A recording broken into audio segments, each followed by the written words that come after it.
Primeiro tema do nosso programa de hoje, a pergunta, ela me soou estranha, que é a seguinte: qual é a real situação das finanças do Flamengo? Então, essa é a pergunta que nós vamos responder agora. Qual é o real estado das finanças do Fla? A dívida vai aumentar? Rodrigo Matos, Paulo Vinícius Coelho, o que é que você tem para dizer, Matos, a respeito disso? Vamos começar falando do dinheiro do Flamengo. Fala, Marcini. Boa noite para o PVC, boa noite para todo mundo que está ouvindo.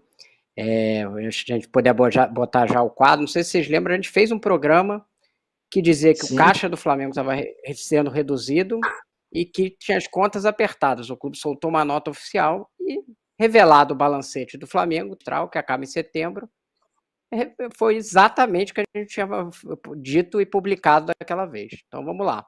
O caixa do Flamengo, e aí a gente está considerado caixa livre, né? Porque tem um caixa que eles chamam de restrito. O que é caixa? O dinheiro que você tem. Aquele dinheiro que você tem lá no banco e você pode usar para pagar suas coisas, enfim, o dinheiro que você tem aplicado à mão é esse caixa livre, porque tem um caixa restrito, que é um dinheiro de projetos de incentivo, que tem que ser usado só para isso, projeto de incentivo esporte olímpico. Então, o caixa que está livre, efetivamente, hoje, em setembro, final de setembro, né, 24 milhões, 23,9 milhões. Em dezembro de 2023, o caixa era 234,5 milhões. Então, você teve uma redução de 210 e pouco, 210 e uns quebrados milhões de caixa, né? Se a gente passar para o próximo quadro, a gente vai ver. Então, o Flamengo, que era um clube que operava com muita folga, por quê? Se tivesse ali um patrocinador que não pagou, alguma coisa que não, alguém que deu calote na compra de jogador, o clube tinha muito dinheiro ali, tinha, sei lá, dinheiro do mês para 3, 4 folhas salariais para cobrir sem ter problema. Vai faltar dinheiro e tal.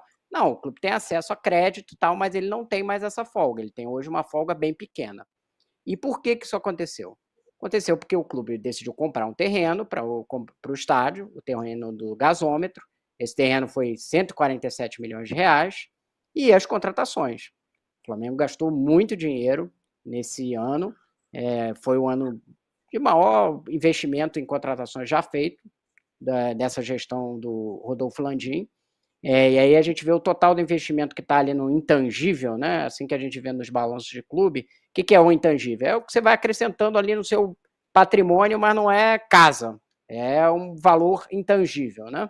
E aí os jogadores sempre entram nessa contabilização. O Flamengo adicionou nesse ano 273 milhões. E aí embaixo você tem tudo que o Flamengo tem para pagar no futuro. Tem uma parte que já foi pago, e aí um dos impactos do caixa, por exemplo, foi que o De La Cruz teve que ser pago à vista. Então esse aí já foi quitado, por exemplo. E aí reduziu bastante o caixa. Mas o que o clube vai ter que pagar para frente é 364 milhões, né? Aí arredondando.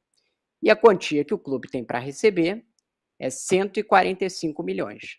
Normalmente era a política do clube, e para quem vê a gente sempre vai lembrar que eu já falei isso, era equilibrar a venda com compra. Então você teria que ter um volume mais ou menos similar. Óbvio que não vai bater pau a pau, mas algo parecido. Só que agora está muito discrepante, né? Você vê uma diferença ali de 220 milhões do que você a mais do que você tem que pagar do que você tem a receber. Se a gente passar para o próximo quadro, a gente vai ver a situação aí a curto prazo, né? Em um ano. Essa diferença é de 218 milhões no geral, mas em um ano o Flamengo tem que tirar 93 milhões só para pagar essas contratações que já foram feitas durante o período Minha de um conta ano, ou aqui, seja, ó, Oi, interromper pode só. falar, Pedro. Minha conta aqui, só para arredondar. Minha conta por Dela Cruz 78, Vinha 48, Léo Ortiz 37, Carlinhos 3. Aí vem ali embaixo Michael nada, Alexandre nada, Alcaraz 110, segundo jogador mais caro da história do Brasil, e Plata 24. Isso deu 300 milhões. Deu 300 milhões de reais Mas em contratação. Claro que não tudo à vista, né? Não é tudo à vista. O De La Cruz, sim, foi à vista. Ali está Sim. contando, eles botaram no intangível 273. E o Plata é até mais caro, viu, PVC? Porque o que você tem aí é o valor dos direitos federativos, Então, você pega ali intermediação e tal, o valor dele chegou a 125 milhões. Então, foi um pouco mais do que esse valor inicial. Mas aí você tem essa diferença de 93 milhões. Por que isso é importante? O clube vai ter que arrumar esses 93 milhões para pagar durante esse ano. Não é uma despesa corrente. Ele vai ter que arrumar um dinheiro para pagar esses 93 milhões. Aonde que vai arrumar esse dinheiro? Muito provavelmente, primeiro vai ter que vender jogador. Eu acho que os dois mais prováveis aí na linha são o Wesley, que é um jogador de enorme potencial na lateral direita, já teve proposta, e possivelmente o Lohan. Não vejo, inclusive na própria Balancete, o clube sinaliza isso, vai ter que ficar de olho em oportunidades de mercado, só que nesse caso é oportunidade de mercado para venda, não para compra. Então, acho que é fatal que no final do ano tenha que se fazer uma correção aí de rota no sentido de venda, né? E a receita bruta nesse período foi de 826 milhões, menos do que ano passado. A diferença é principalmente por causa de venda de jogador. O Flamengo vendeu muito menos jogador do que vendeu ano passado. Até agora está em 73 milhões a venda, e ano passado estava em 200, quase 250 milhões. Então você tem uma diferença grande. Essa é uma questão. O clube vai ter que vender jogador provavelmente na virada da temporada. E para o ano que vem, não vai ter um grande. O que foi investido nesse meio do ano que não estava previsto, dificilmente você vai ter um dinheiro. O novo presidente vai ter um dinheiro forte para aplicação no início do ano. Quer dizer, pode ter, né? Mas aí vai aumentar a dívida, né? Não tem disponível no caixa esse dinheiro. Aí, se a gente passar aí para o próximo quadro, acho que ainda tem mais um quadrinho aí para a gente mostrar. Aí é a questão da dívida. A dívida líquida, o que é a dívida líquida? É tudo que você tem que pagar, passivo inteiro, menos o que você tem para receber e que você tem no seu banco. Então, vai lá, o Massini tem 15 boletos, todos os 15 boletos dão 20 mil reais, e o Massini tem para receber, durante esse período, 10 mil, e ele tem mais 5 mil na conta.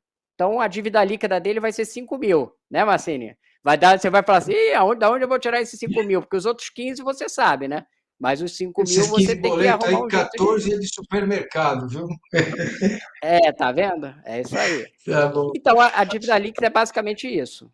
Ela era em 167 milhões, um número baixíssimo. O Flamengo teve uma redução histórica da dívida, que começou lá na primeira gestão Bandeira, foi de quase 90%.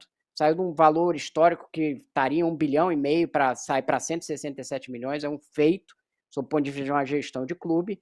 E aí saiu desses 167 milhões e agora foi para 561. Por quê? Reduziu muito o dinheiro que você tinha na conta, você gastou muito, e aumentou muito o dinheiro que você vai ter que pagar para frente.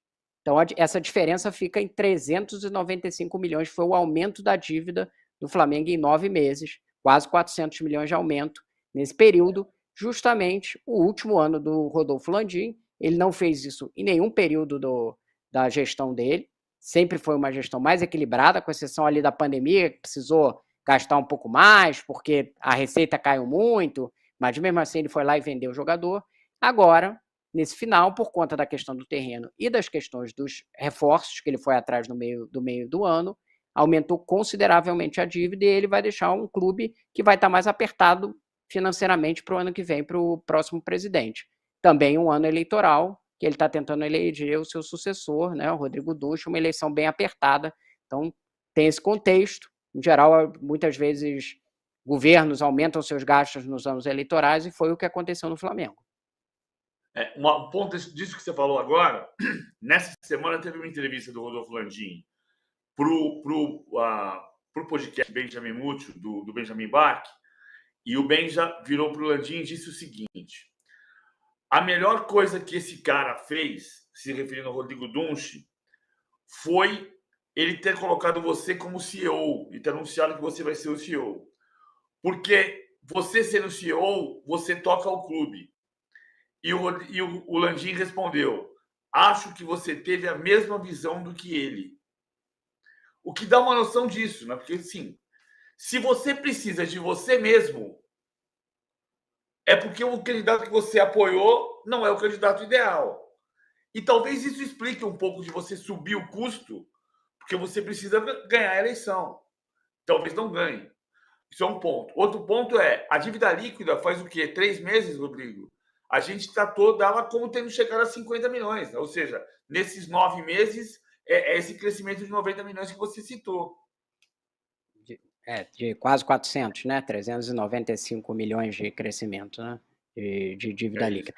Aí a pessoa vai falar assim, o Flamengo quebrou. Não é isso, gente. Vamos colocar... É bom sempre quando a gente fala de finanças e de dívidas, colocar as coisas sob perspectiva, né? O Flamengo tem uma receita, ano passado, de 1,370 bilhão. Significa que essa dívida é 0,4 da receita anual. É uma relação absolutamente saudável. A dívida do Flamengo é baixa comparada à receita dele. Só que era uma dívida quase ali ínfima, né? E hoje em dia ela é uma dívida que tem ali um peso, né?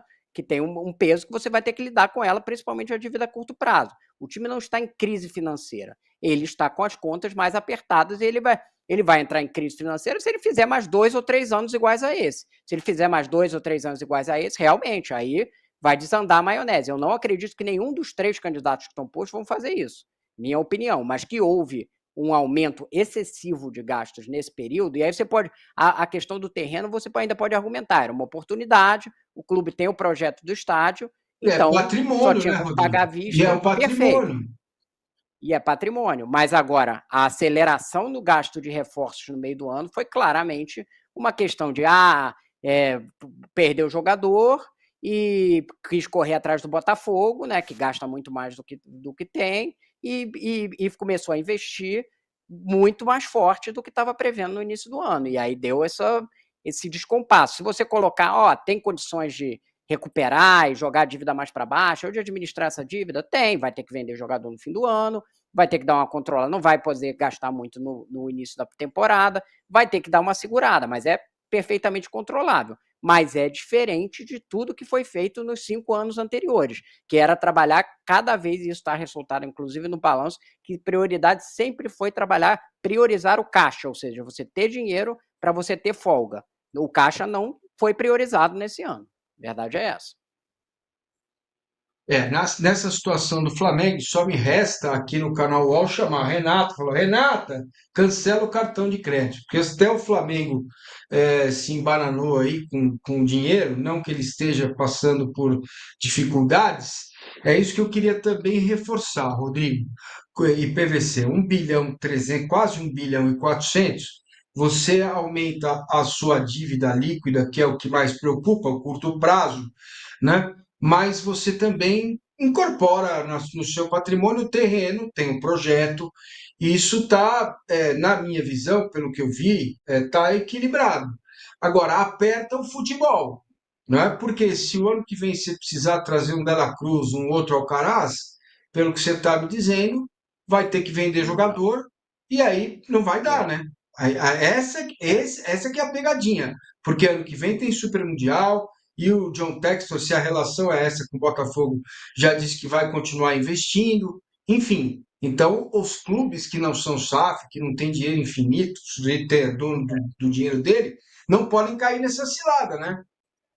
Esse é um ponto importante, porque a gente não sabe o que vai acontecer com todas as SAFs, mas pela primeira vez a gente está vendo clubes que viraram SAFs, ganhando títulos nacionais ou internacionais, né?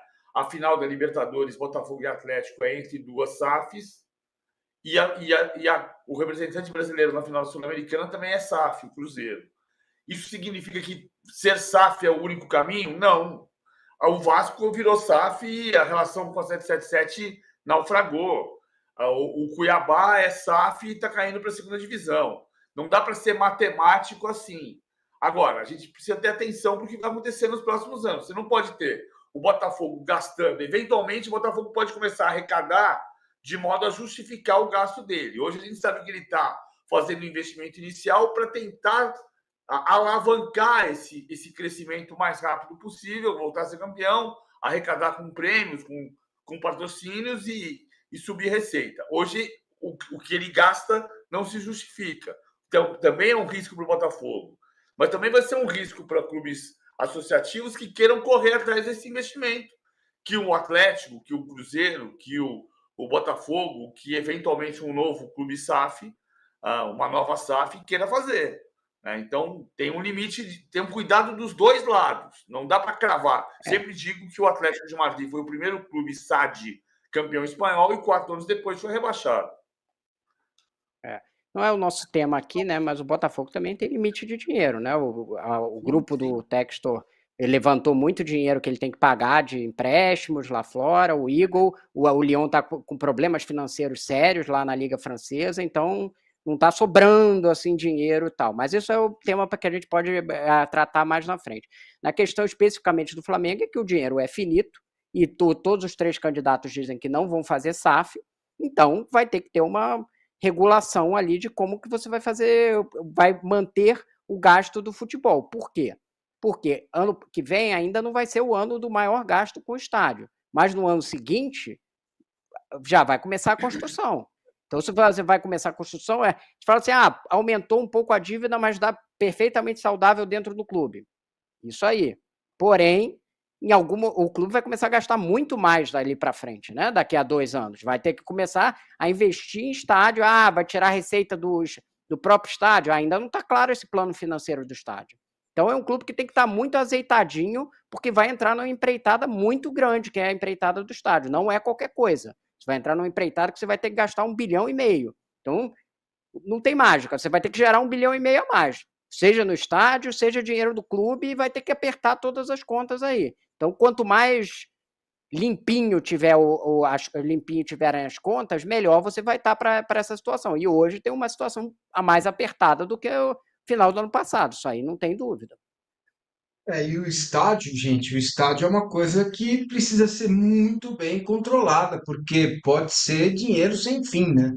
É um negócio que a gente sabe como começa, mas não sabe como termina, né? A gente viu aí vários exemplos no Brasil dessa questão de você ter o seu próprio estádio, que eu acho absolutamente legítimo. O Flamengo tem que buscar isso mesmo com calma. O Postura Rubro-Negro mandou uma pergunta aqui. Ô Massa, e os 32 milhões só de comissão para empresários do Plata e do Alcaraz? O Rodrigo já passou por isso aqui, né? Falou, citou que O tem Alcaraz era nesses 15. valores. Isso. Enfim, gente, não se assustem com isso, porque esse é o jogo. Porque se você não pagar a comissão, o jogador não vai jogar no seu time. E ainda mais quando você está com pressa, que acho que aí tem a responsabilização do departamento de futebol do Flamengo. Se você está com pressa, meu irmão, aí você é como na vida comum, gente. Tá com pressa, paga mais caro. Agora, se você vai comprar um carro, você vai, pesquisa, negocia, vai numa loja, vai na outra, vê se pode achar um preço legal. Agora, tá com pressa, meu irmão, vai pagar mais caro. Não é isso? Os empresários são figuras Não correntes no existe jogador de futebol brasileiro graça, e mundial. né? É isso, Massini, quando o isso. pessoal faz aquela tabelinha e fala assim, sem custos, isso aí é É, a maior é, cascata que existe do futebol brasileiro, né? Quando ele faz a tabelinha e põe um jogador lá sem custos, ele só está se é, referindo a direitos federativos. Aí você vai olhar o próprio De La Cruz, que foi um isso. jogador que foi contratado pela multa, ou seja, não teve negociação com o River, teve intermediação ali de 8 milhões para o agente dele. Ele vira para o clube e fala assim: eu vou se o meu agente tiver aqui umas luvas e tal, não sei o quê. Então, o mundo do futebol é esse, mas realmente foi um gasto significativo em luvas e intermediação do Flamengo, está posto ali. Isso, ressalve-se, o balancete do clube é muito transparente e dá todos esses dados. Não é o comum, não é todo mundo que publica em 3 meses todos esses dados para a torcida saber que é o melhor. Você vê que o rubro-negro aí tá sabendo qual é o gasto de luvas graças a isso, né?